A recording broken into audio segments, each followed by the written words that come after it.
Жолдон абайлап айдагыла. Жол тайгак.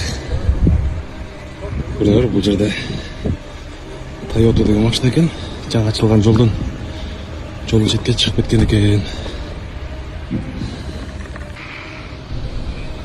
Ош шаарынын аймагында жаңы жылды тосуу салтанаттары тынч өттү. Бул тууралуу Ош ШИБ маалымат таратты.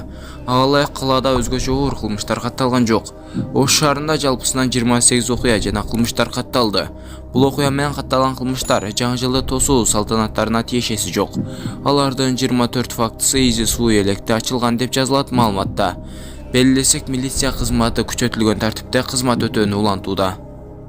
Бишкек шаарында жаңы жыл майрамдык салтанат фейерверк менен жыйынтыкталды.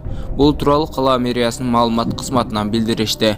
Ага чейин мамлекет башчысы Садыр Жапаровдун жаңы жылдык куттуктоосу чоң экрандан көрүүчүлөргө көрсөтүлдү.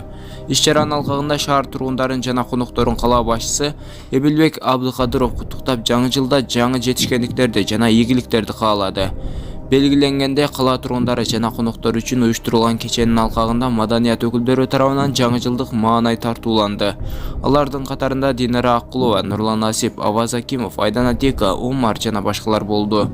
Буга чейин Бишкек шаардык мэриясы жаңы жылдык фейерверк үчүн 750 000 сом сарптай турганы айтылган.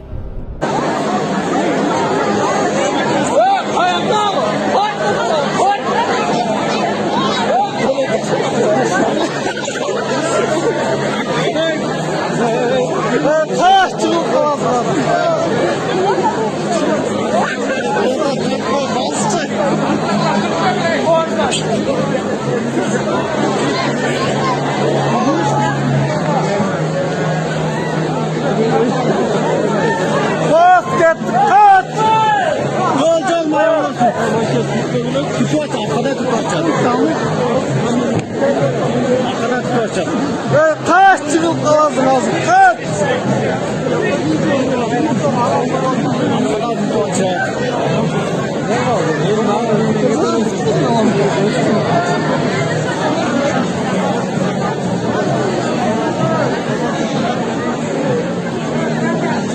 Evet,